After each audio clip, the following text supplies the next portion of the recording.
अंतरिक्ष की तस्वीरें जब भी हम देखते हैं एकदम वो गहरा कालापन और उसमें चमकते हुए तारे, तो एक अजीब सी शांति महसूस होती है ना?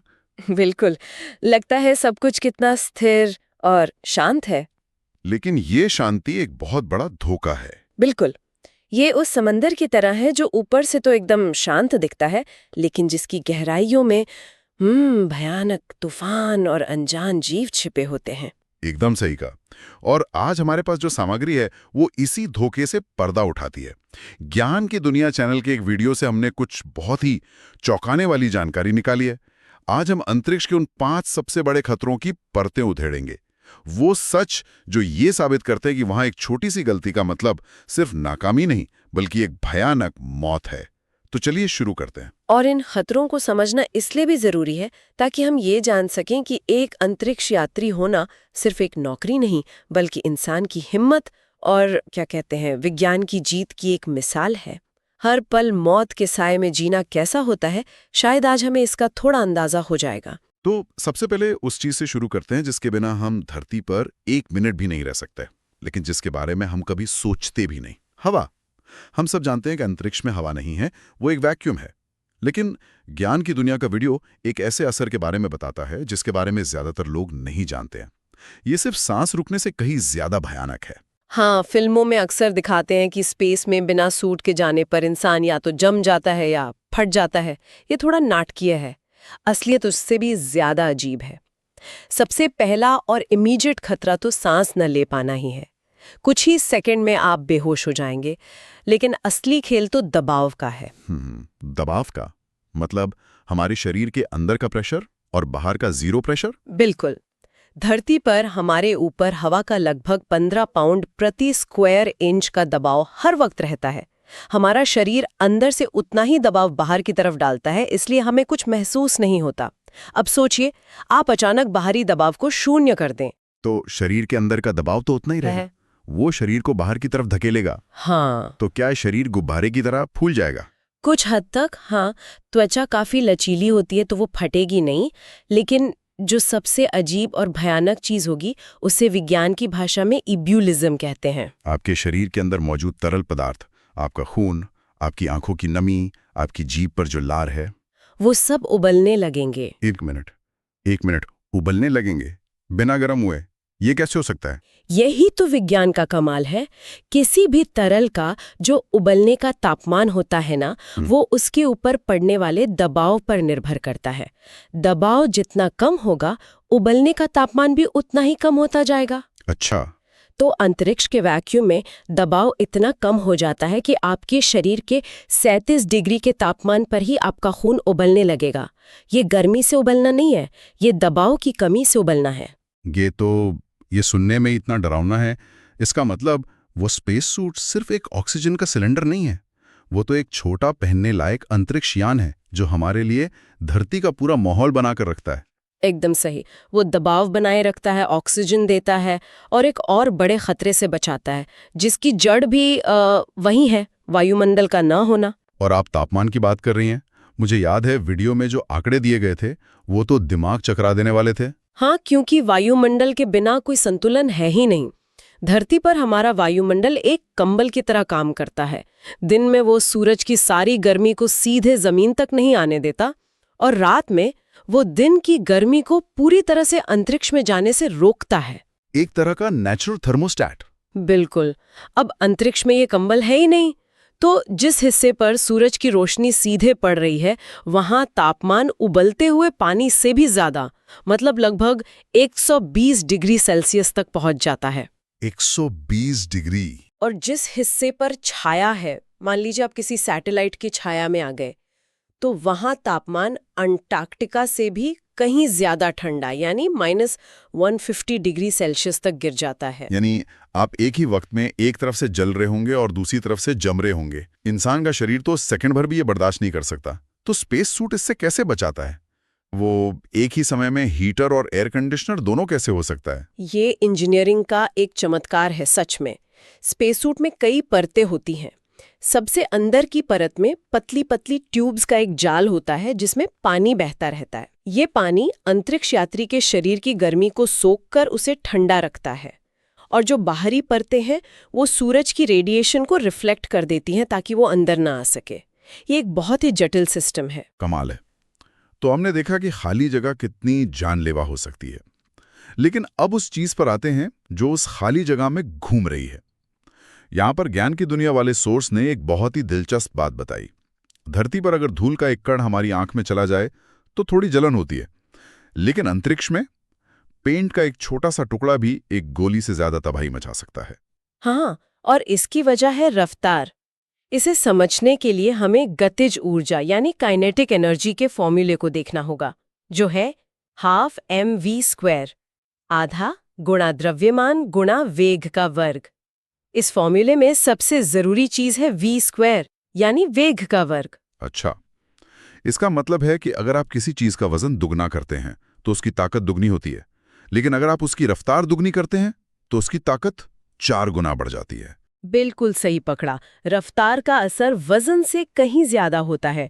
अब सोचिए, अंतरिक्ष में पुराने सैटेलाइट्स के टुकड़े, रॉकेट के हिस्से, यहाँ तक कि एस्ट्रोनॉट्स के हाथ से छूटे हुए औजार, ये सब लगभग 28,000 किलोमीटर प्रति घंटे की रफ्तार से पृथ्वी का चक्कर लगा रहे हैं। ये एक गोली की रफ्तार से लगभग 10 गुना ज्यादा है। 28,000 किलोमीटर प्रति घंटा? हाँ, इस रफ्तार पर एक मटर के दाने जितनी बड़ी चीज में एक बड़े हैंड ग्रेनेड जितनी ताकत होती है। और जैसा कि आपने कहा, पेंट का एक छोटा सा टुकड़ा भी स्पेस स्टेशन की खिड़की में गड्ढा कर सकता है या किसी सैटेलाइट के नाजुक हिस्से को तबाह कर सकता है। हर स्पेस वॉक एक तरह से एक अनदेखे माइनफील्ड में चलने जैसा है। क्या कभी ऐसा कोई बड़ा हादसा हुआ है? कई छोटी-मोटी घटनाएं हुई हैं। इंटरनेशनल स्पेस स्टेशन की खिड़कियों पर इन छोटे कणों के टकराने के निशान भरे पड़े हैं। इसीलिए स्टेशन पर एक खास तरह की शील्ड लगी होती है, जिसे विपुल शील्ड कहते हैं। ये कई परतों से बनी होती है ताकि कोई कण टकराए तो उसकी ऊर्जा बाहरी परतों में ही फैलकर खत्म हो जाए और वो अंदर तक ना पहुंच पाए। हम अंतरिक्ष में अपना ही बनाया हुआ कचरा साफ करने की चुनौती से जूझ रहे हैं। ये तो सच में एक अजीब सी बात है कि हम जिन ऊंचाइयों पर पहुंचना चाहते हैं, वही हम अपने पीछे कचरे का एक जानलेवा जाल भी बिछा रहे हैं। खैर, अब तक हमने उन खतरों की बात की जो शरीर को नुकसान पहुंचा सकते हैं, लेकिन एक और खतरा है जो शायद इन सबसे ज्यादा डरावना है, क्योंकि वो दिमाग पर हमला करता है। और वो है अंतरिक्ष का सन्नाटा। हाँ, पूरी तरह से खामोशी। धरती पर हम कभी भी असली खामोशी का अनुभव नहीं करते। हमेशा कुछ ना कुछ आवाज होती है। हवा की सरसराहट, पंखे की आवाज, दूर से आती गाड़ियों का शोर। हमारा दिमाग इन आवाजों का आदी है। अंतरिक्ष में ये सब बंद हो जाता है। महाध्वनि को यात्रा करने के लिए कोई माध्यम नहीं है, तो बाहर पूरी तरह से सन्नाटा है। आप एक धमाका होते हुए देखेंगे, लेकिन आपको कुछ सुनाई नहीं देगा। लंबे समय तक इस माहौल में रहना, जिसे सेंसरी डेप्रिवेशन या संवेदी अभाव कहते हैं, दिमाग पर बहुत गहरा असर डाल सकता है। वीडियो में बताया गया था कि इससे अंतरिक्ष यात्रियों को अकेलापन, घबराहट और यहां तक कि डिप्रेशन भी हो सकता है। आप एक छोटे से धातु के डिब्बे में बंद हैं और बाहर सिर्फ अंधेरा और खामोशी है। आपकी धरती, आपका घर बस एक छोटा सा नीला गोला दिखाई दे रहा है। ये सोच ही किसी को भी पागल कर सकती है। बिल्कुल। इसीलिए नासा और दूसरी स्पेस एजेंसियां इस मनोवैज्ञानिक पहलू पर बहुत जोर देती हैं। एस्ट्रोनॉट्स को बहुत कठिन ट्रेनिंग दी जाती है। उनका हर मिनट एक सख्त शेड्यूल में बंधा होता है ताकि उनका दिमाग व्यस्त रहे। उन्हें लगातार धरती पर अपने परिवार और दोस्तों से बात करने का मौका दिया जाता है। उन्हें एक टीम की तरह काम करना सिखाया जाता है ताकि वो एक दूसरे का सहारा बन सकें। मतलब ये सिर्फ एक वैज्ञानिक या इंजीनियर की परीक्षा नहीं है, बल्कि एक इंसान के मानसिक धीरज की भी परीक्षा है। ये सबसे बड़ी परीक्षा है। शारीरिक खतरों के लिए आपके पास टेक्नोलॉजी है, स्पेस सूट है, शील्ड है, लेकिन आपके दिमाग के अंदर जो अकेलापन है, उससे लड़ने के लिए आपके पास सिर्फ आपकी हिम्मत और ट्रेनिंग होती है। और अब आते हैं हमारी लिस्ट के 5वें और आखिरी खतरे पर। एक ऐसा खतरा जो सिर्फ जानलेवा नहीं है, बल्कि हमारे ज्ञान और विज्ञान की सीमाओं को भी चुनौती देता है। Black hole. अंतरिक्ष का सबसे बड़ा रहस्य और शायद सबसे बड़ा शिकारी भी। हम सबने इसके बारे में सुना है।